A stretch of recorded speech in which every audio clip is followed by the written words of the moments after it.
Welcome. My name is Misia Landau, and we have here with us Steve Hassan.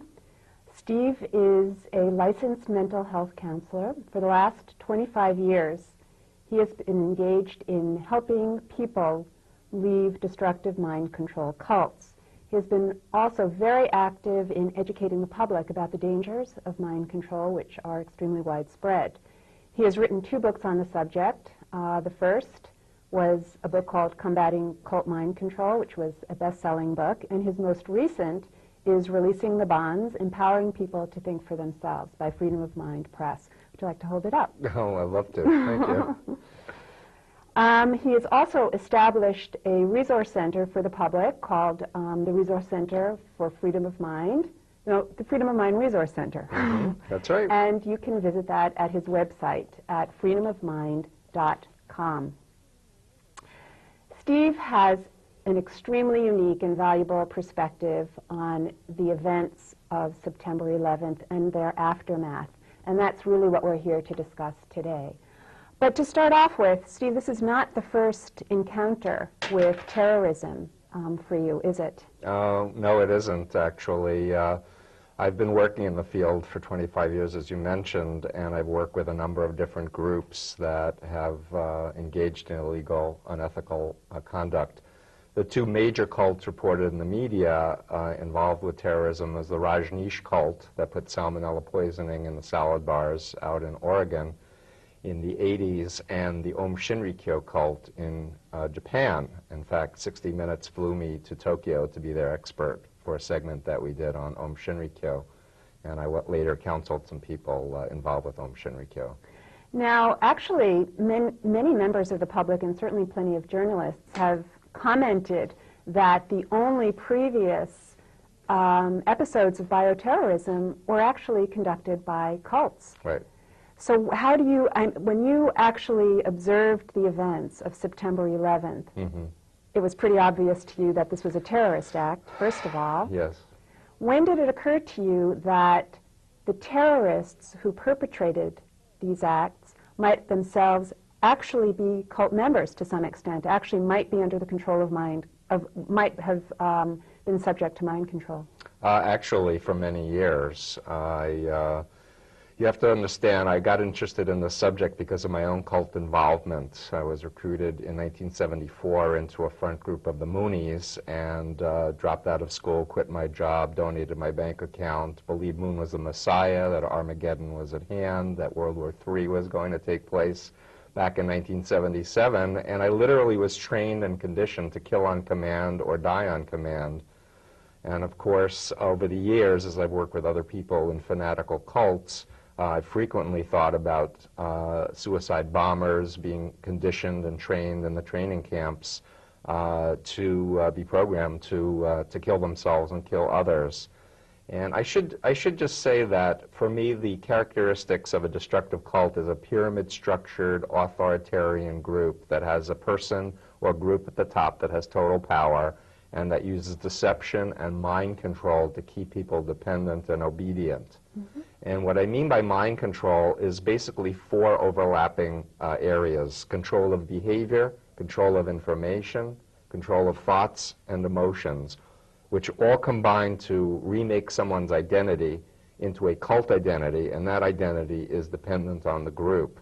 So especially after September 11th, when I was reading the media and listening to reports of family members who were shocked that their loved ones were terrorists and who had perpetrated this horrible crime, they described a radicalization of their loved one, a radical personality change. For them, they just described it as becoming, radically Islamic, but they were totally unaware of the kinds of practices that go on in these training camps in Afghanistan and other terrorist camps that involve everything from sleep deprivation, dietary manipulation, complete information control. I've heard tales of people having to watch hour upon hour of videotapes that were highlighting the death of Muslims, highlighting Americans killing Muslims or Jews killing Palestinians and other Muslims in order to inculcate a tremendous hatred of America as well as Jews. And also, as well, I've heard reports, documented reports of them needing to, the suicide bombers that is, needing to lie in open coffins in the ground for hours at a time, being told and programmed literally that they had now died, and that in coming out of the coffin, they were really dead men, but they were just needing to do one more act for Allah in order to complete their mission. So you had a pretty unique perspective, because in some sense, whereas everybody else in the country probably was viewing these men with the 19 hijackers with enormous anger and perceiving them as actually evil, you were in some sense seeing them as victims. Mm-hmm. Can you tell me a little bit about what goes into recruitment of a cult member, and then possibly what might have gone into the recruitment of these 19 and the many other terrorists that are at large? Well, first of all, I just want to make a distinction between some of the terrorist bombers in the Middle East, Palestinian suicide bombers that really have grown up in a culture of violence and grow up with a hatred of Israel and Jews. And for them, there's not a lot of conditioning that goes into making them into a terrorist bomber. In fact, I hear that it often entails 24 to 48 hours, and the person's never left alone. However, people involved with Al-Qaeda and some of the other terrorist organizations were coming from backgrounds of middle class, upper middle class, wealthy, educated, highly functional family structures and such. And essentially what happens when people are recruited by destructive cults is it's really a step-by-step process. People don't come out typically and say, "Hi there, would you blow up men, women, and children?" It's more a give and take reaction and an interaction where the recruiter tries to find out as much as possible about the person's background, find out about their hopes, their dreams, their fears, try to find what buttons to push, basically, that will make them take the next step. And the next step is further involvement, and then, only then, go to an isolated indoctrination place for months. And you know this firsthand because of your own recruitment into the Moonies. Exactly. Can you tell us a little bit about that recruitment? In my case, and I should say that people who get involved with destructive cults, I've never met anyone who knowingly joined a destructive cult. Mm-hmm. They always thought they were joining some Bible study or some self-improvement program, or they were going to sell some products and make $1 million. They never were told up front what it was. In my case, I had just broken up with a girlfriend, 3 attractive women, and invited me over for dinner.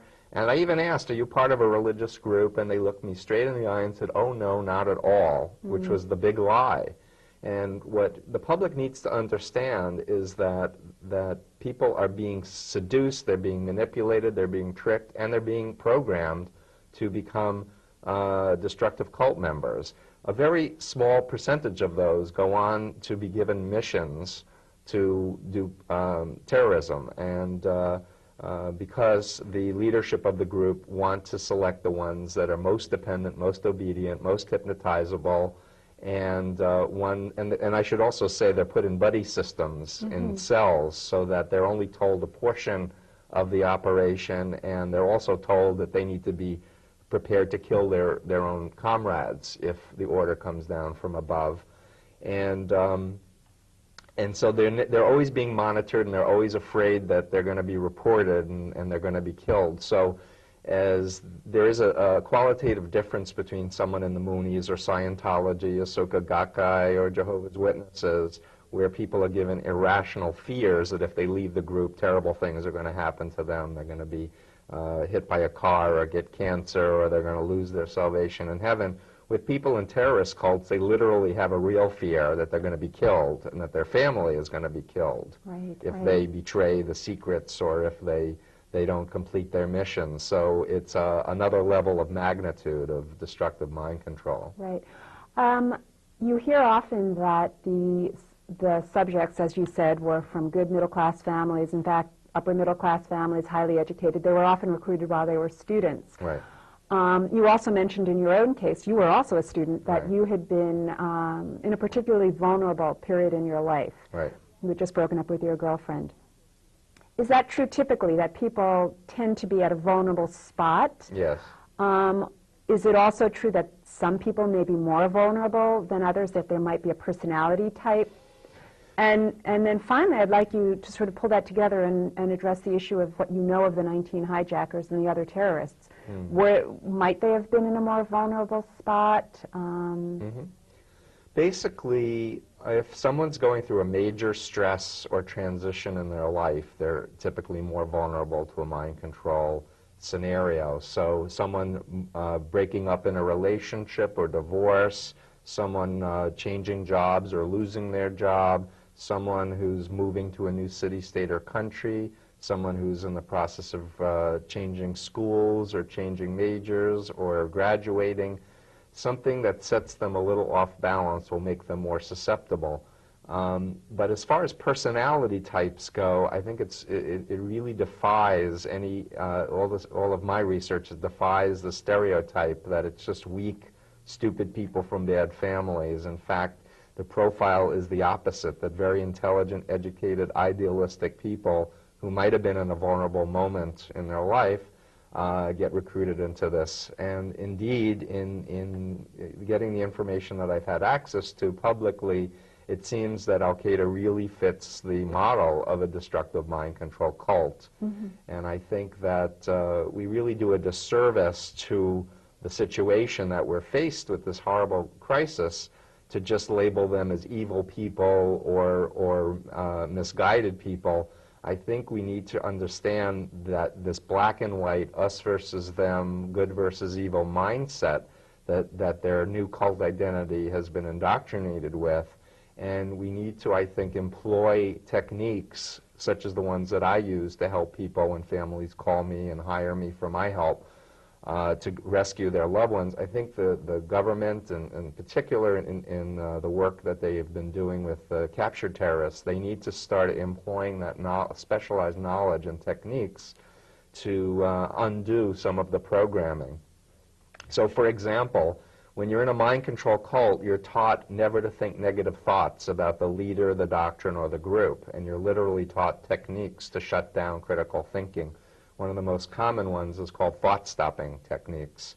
It might be chanting, it might be meditating, it might be speaking in tongues. Different cults do different things, but I know that, for example, when my father tried to stimulate my critical thinking when I was in the Moonies, and he had seen an article about how Moon had an M16 gun factory in South Korea, and my father thought, now this will wake Steve up that Moon is not a religious man. And he said, Steve, he has an M16 gun factory. What he didn't realize was that it immediately started me chanting in my mind, crush Satan, glory to heaven, peace on earth, glory to heaven, peace on earth. And it actually got me deeper in the group, because now I perceived my father to be persecuting God by this attack, and made me do this technique on myself. And so the way to sidestep that indoctrination component is to first have a dialogue about what another group that does mind control. Because when you're in a cult, you don't think it's a cult. You think other groups are mind control cults, but not yours. And you're taught to do this thought-stopping technique regarding your group, but not others.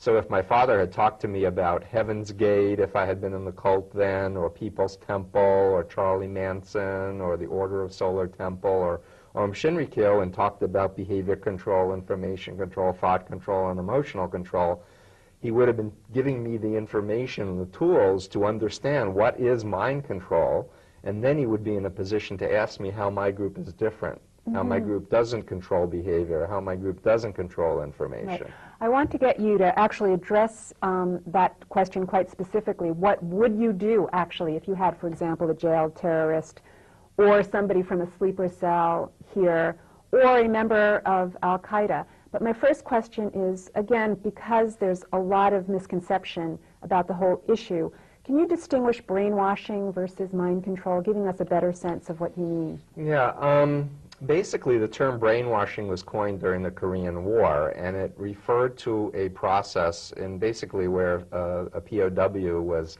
held against their will and the POW was very coercively indoctrinated to have a different point of view.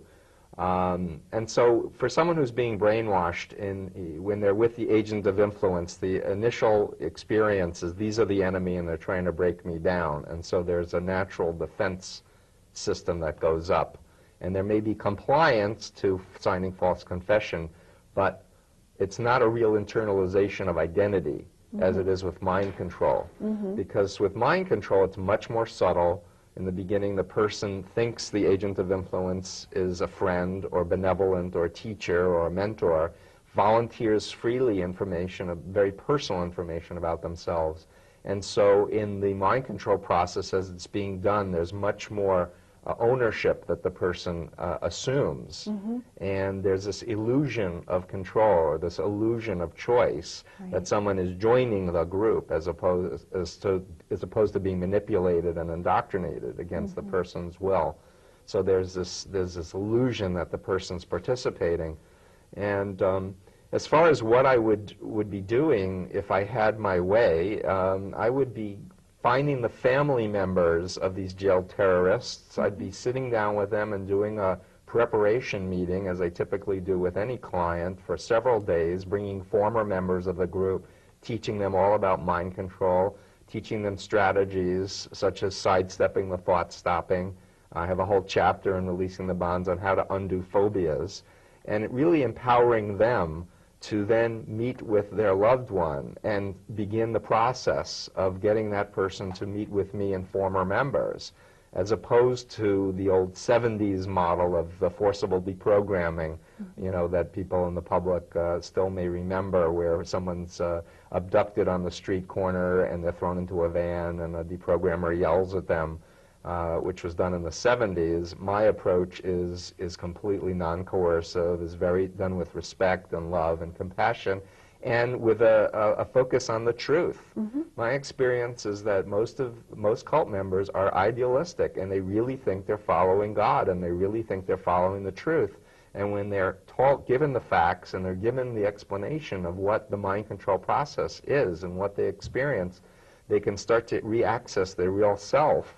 And then we can deal with the cult self. And at that point, we would get all kinds of information, intelligence information, that might expose other members as well as plans.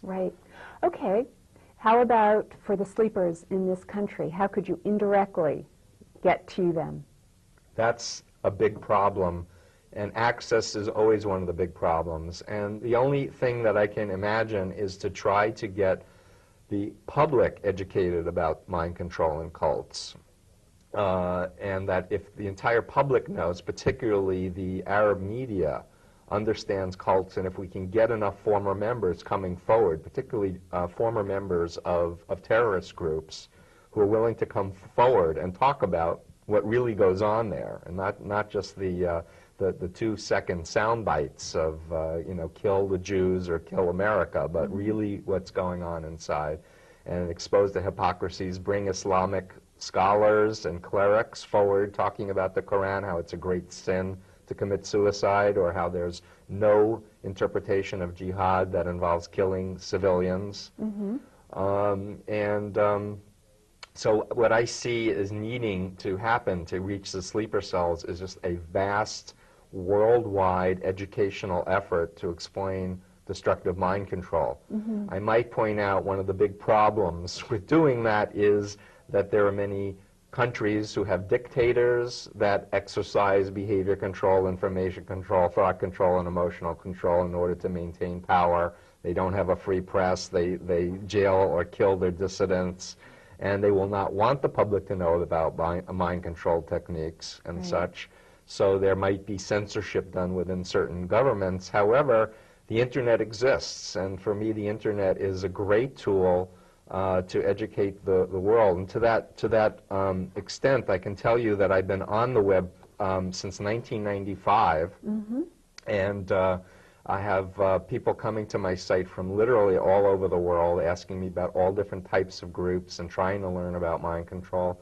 And I've gone to put on a number of chapters from the new book just to get the information to the public, because I think we need a vast grassroots effort that doing more violence is not going to solve this problem, that we really need to realize that we're on one spaceship Earth together, and that our survival depends on mutual cooperation and sharing. Good. I have a final question because we need to be wrapping up, but and it's relevant to your mention of your website as a resource, because in some sense the public is at greater danger now themselves to being recruited into a cult. Can you tell me about that? Oh, thanks for bringing that up. Well, you know, when people are in stress or transition, such as economic decline, as we're experiencing, job loss, fear of terrorist attacks, destructive cults are out in force recruiting like crazy, saying, and some of the Bible cults are saying, this is the last days and this is your last chance to join God and have eternal life and whatever.